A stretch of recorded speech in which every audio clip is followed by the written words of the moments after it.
Hello everyone, it's David again, and I am here to talk about Babylon 5, the movie Rivers of Soul. But before I go into that, I do want to make a comment I referenced, or actually JMS referenced in his Patreon announcement about B5 being postponed until next year. He said it was from a company called Hollywood Deadline or Deadline Hollywood. I'll post a link to the actual article that he was referring to.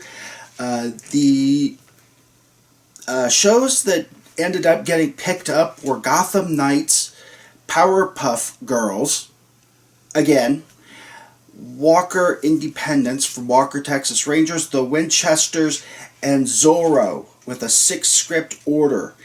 And it's about a Latina ex-woman who is wronged and goes to... Now, can someone who speaks Spanish, shouldn't it be Zorra, Z-O-R-R-A, since it's a female who is instead of a male? I actually had a conversation. We had a Zorro running around, and then it was a cat at our college house, dorm house, and they had to change the name because they found out it was a female, and so we had changed the name to Zorra instead of Zorro, because I guess Zorro is masculine and Zorra is feminine. So, at any rate, B5 Movies Rivers of Soul, 94 minutes.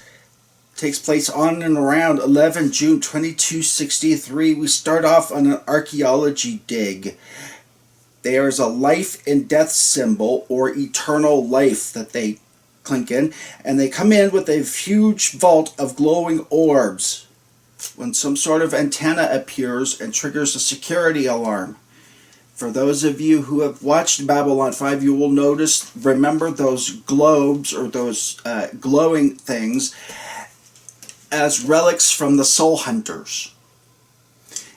And the chief archaeologist steals this huge, gigantic bowling ball globe that obviously was meant for a lot of souls. So what is that all about? We go to Babylon 5, and Captain Lockley is in charge. And she references something called the Pauli, P-A-U-L-I effect. There was a German physicist. He does have a theorem out there about the Pauli something or another that is legit. This one is in reference to him. Basically, whenever he walks into a room, machines kind of go haywire in his presence. And one physicist even remarked that you cannot have a functioning machine with this guy in the room.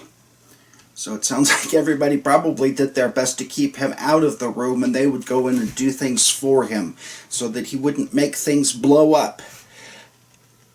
We zip on in, and a man goes into a virtual excitement chamber, aka a hollow brothel. Uh-oh.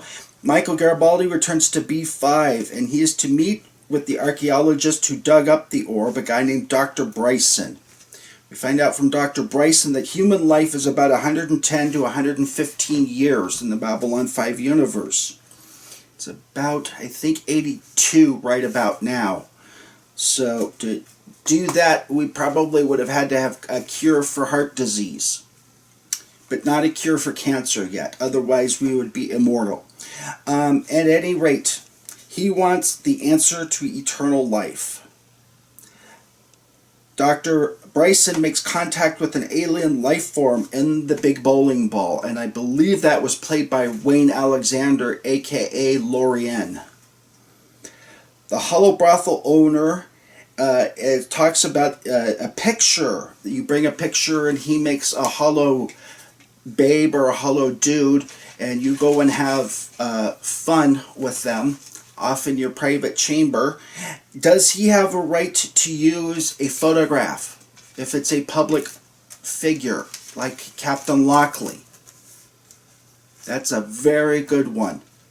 Does he have the right to do that under copyright laws and things of that nature? That's a big, juicy question that we are still wrestling with today.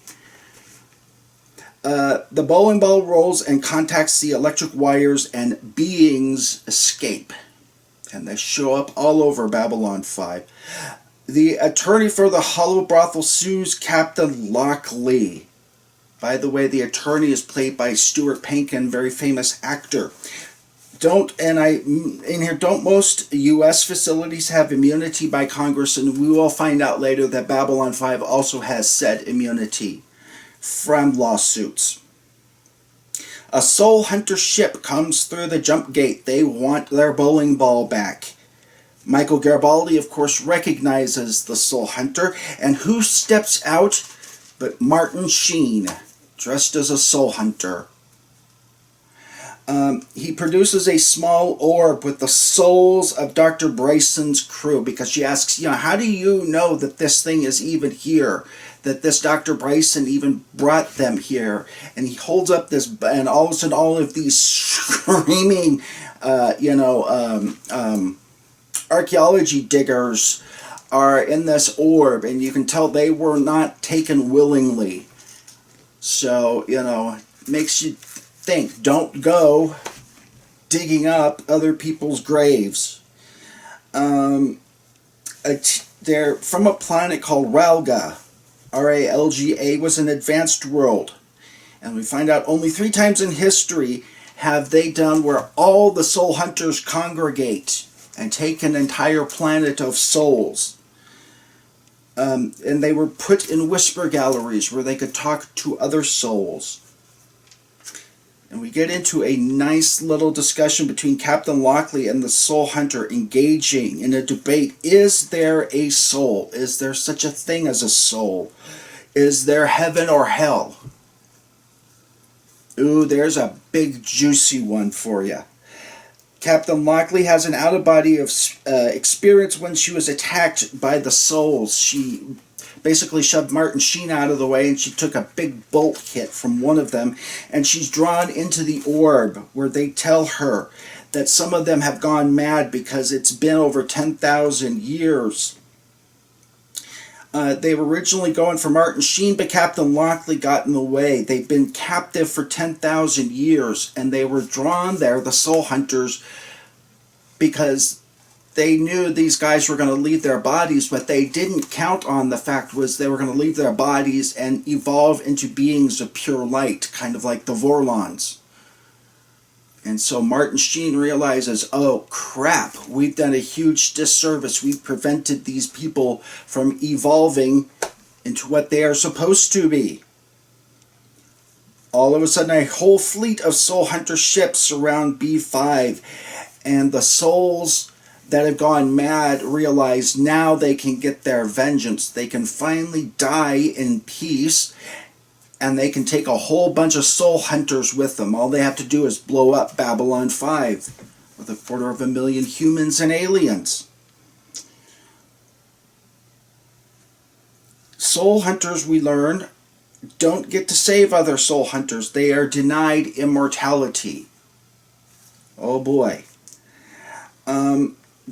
Soul hunters congregate and use Captain Lockley's image to talk. Captain Lockley's image from the Hollow Brothel. Oops.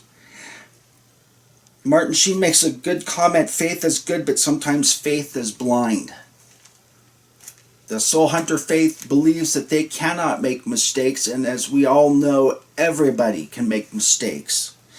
We also learned that Martin Sheen, aka Soul Hunter, is young at only 4,000 years old, and he ends up sacrificing his body to basically be a hostage of sorts in the bowling ball with all the other souls. And he says that I will act as a conduit between me and the other soul hunters, and we'll find a way to make it so that you can leave, feel the air, see the sun again, and eventually we will help you evolve into what you're supposed to become. So, really interesting, nice little debate on, is there life after death? Is there really a human soul? At any rate, put your thoughts down below, like, comment, subscribe, and share. We are almost at 400 subscribers, so keep it up, everyone, and thank you all for your support.